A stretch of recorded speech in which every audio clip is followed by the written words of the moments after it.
Jemaat yang diberkati oleh Tuhan, selamat pagi, Shalom.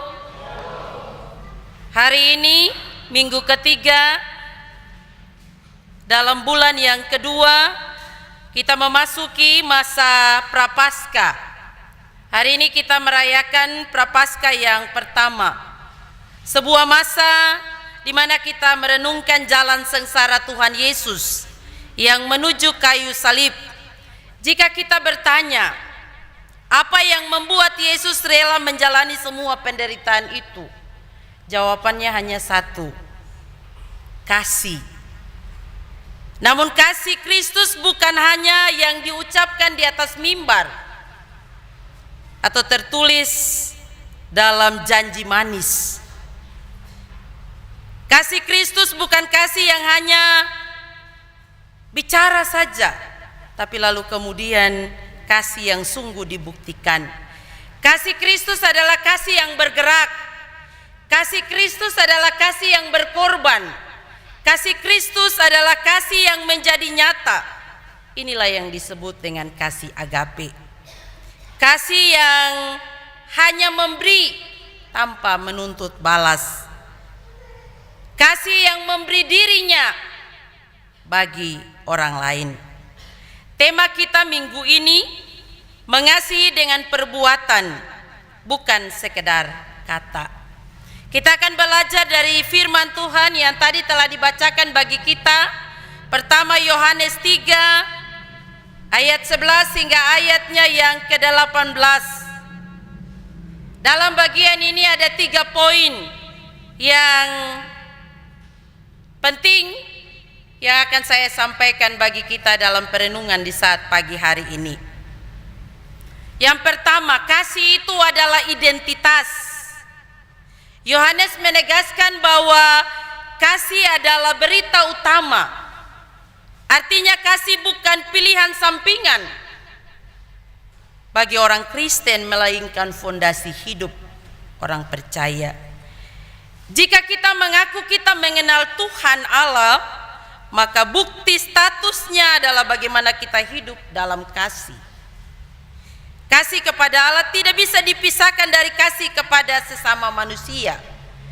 Jika kita bilang kita mengasihi Allah, tapi lalu kemudian kita membenci sesama kita, maka Alkitab katakan kita menipu diri kita sendiri.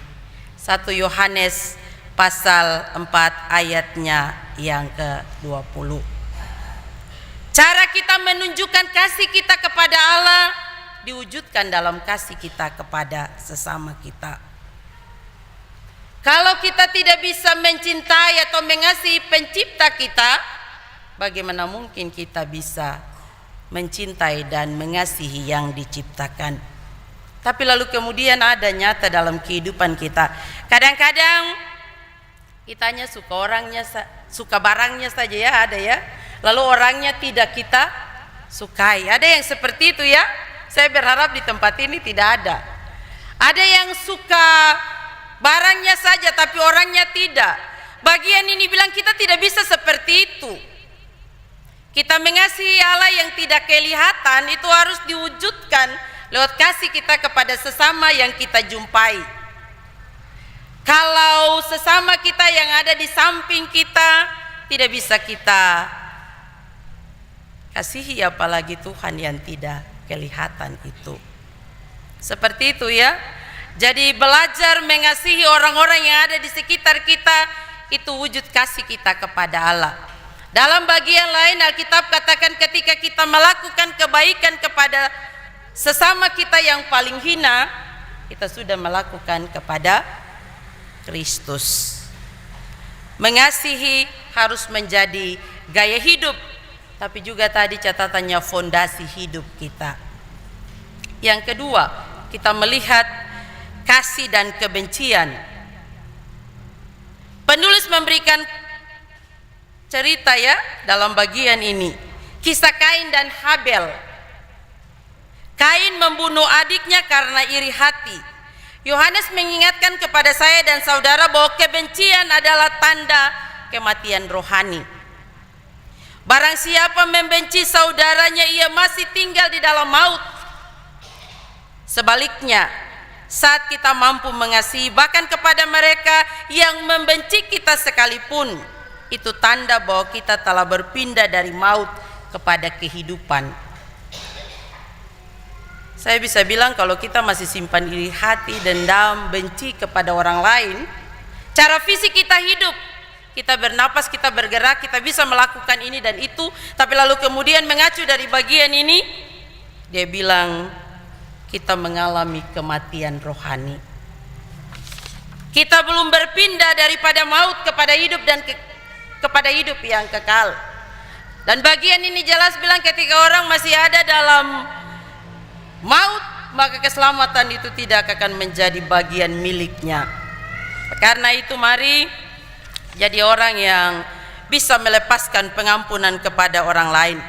Kalau Kristus mampu melakukan itu kepada saya dan saudara, maka kita juga harus mampu melakukan itu kepada sesama. Orang yang percaya kepada Kristus harus bisa menunjukkan karakter Kristus dalam dirinya, dan dia mampu mempraktekkan itu. Tadi saya bilang ya, kalau kita masih simpan iri hati, kita masih simpan benci, kita masih simpan dendam, firman Tuhan hari ini mengingatkan kita, kita masih ada dalam kematian rohani. Hal yang ketiga, Kristus adalah standar daripada kasih itu sendiri. Ayat 16 sampai ayat 18, lihat salib. Ayat 16 mengatakan, demikian kita ketahui kasih Kristus, yaitu bahwa ia telah menyerahkan nyawanya untuk kita. Salib adalah standar tertinggi. Kasih bukan soal perasaan senang saja, tapi soal kerelaan melepaskan kenyamanan. Waktu, tenaga, bahkan harta demi orang lain yang membutuhkan. Kita belajar dari Kristus. Ketika dia melihat orang lapar, dia kasih makan. Orang sakit dia sembuhkan. Dia menjadi teladan kita. Kadang-kadang kita harus jujur ya, pelayanan kita ini masih bersifat rutin, ya orang bilang di atas kertas. Kadang kita hanya bisa datang, bernyanyi, berdoa. Kita kurang dalam memberikan pelayanan kasih. Saya punya pengalaman, kadang-kadang kita turun di orang sakit, orang yang punya pergumulan. Mereka tidak hanya butuh doa, tapi lalu kemudian lebih daripada itu. Kalau itu ada pada kita Bapak Ibu, kita harus memberikan. Kasih bukan hanya soal kata-kata, tapi lalu kemudian kasih itu soal action, tindakan nyata kita. Tema kita hari ini, mengasihi dengan perbuatan, bukan sekedar kata. Tadi saya bilang, kadang saya tanya, opa oma sudah makan? Sudah. Tapi lalu kemudian ketika kita bercerita, ada hal-hal yang mereka sampaikan yang sesungguhnya menggerakkan hati kita. Bahwasanya kadang-kadang doa saja tidak cukup, tapi lalu kemudian wujud kasih kita itu perlu kita tunjukkan kepada mereka. Bicara baik semua orang bisa bicara. Bicara kasih semua orang bisa bicara, dan saya percaya kasih ini menjadi sesuatu yang sering dan selalu kita percakapkan, namun susah kita lakukan. Hari ini saya kutip ya, orang bijak bilang berkata baik itu baik, berbuat baik itu baik, tapi yang terbaik adalah berkata dan berbuat baik. Tuhan mau agar supaya ketika kita merasakan kasih-Nya yang luar biasa dalam kehidupan kita, maka kita juga harus bisa mengasihi orang. Aplikasi dalam kehidupan kita hari ini, saya mau bilang kasih bukan hanya tentang kata-kata, tapi lalu kemudian tentang wujud nyata dan tindakan kita kepada orang lain. Dalam kehidupan gereja kita sering bicara, Tuhan memberkati, shalom. Tapi apakah kita peduli pada gumul saudara seiman kita? Ayat 17 tadi menegur keras kita.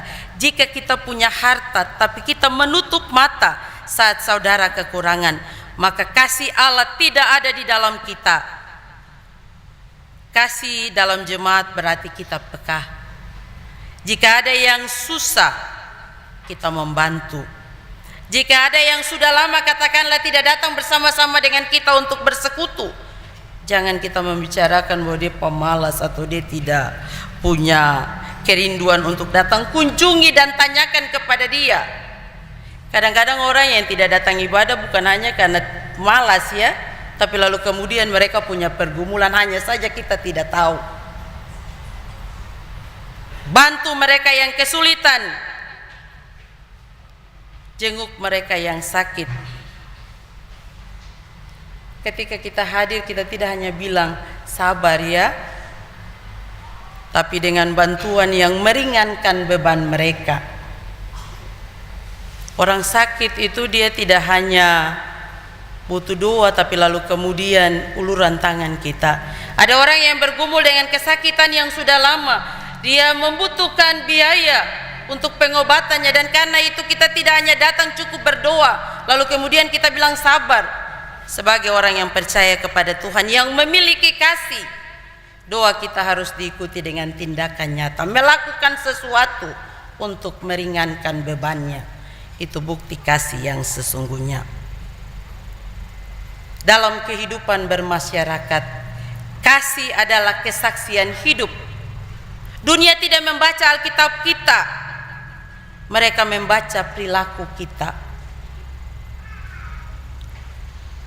Meneladani Yesus yang menolong tanpa batas. Kasih tidak hanya kasih kepada orang-orang yang tertentu, katakanlah ya. Kadang-kadang kita mau kasih, kita lihat oh ini siapa, kalau jemaat ya kita bantu, kalau orang lain tidak seperti itu ya.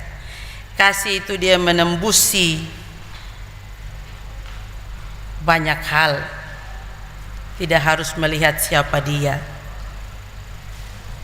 tidak harus melihat dari mana sukunya, tidak harus melihat apa agamanya, tapi lalu kemudian dia universal. Bahkan kepada musuh sekalipun Tuhan mau agar supaya kita bisa mengasihi, menjadi pembawa damai di tempat di mana kita ada. Itu adalah menjadi khotbah hidup kita. Ini surat-surat Kristus yang terbuka. Orang akan membaca Alkitab lewat perilaku kita. Tadi saya bilang orang tidak membaca Alkitab kita, tapi lalu kemudian ketika perilaku hidup kita baik, perilaku kita dilihat terpuji, maka secara tidak langsung kita menjadi kesaksian buat banyak orang. Jemaat yang diberkati oleh Tuhan, Minggu Prapaskah ini menjadi momen pertobatan kita. Jika selama ini kasih itu hanya ucapan manis, mari kita ubah menjadi bukti nyata. Kasih yang sejati selalu memiliki biaya, baik itu biaya waktu, tenaga, kenyamanan maupun harta. Jangan biarkan kasih itu layu dalam kata-kata. Mari kita hidupkan dalam perbuatan dan dalam kebenaran. Sebab disitulah dunia akan mengenal bahwa kita adalah murid-murid Kristus yang sejati. Pesan firman yang hari ini saya mau bagikan buat kita, Tuhan yang punya firman ini menyempurnakan firman ini bagi kita, dan biarlah kita tidak hanya menjadi orang-orang yang mendengar, tapi menjadi pelaku-pelaku firman dalam kehidupan yang masih Tuhan Allah percayakan kepada kita. Amin.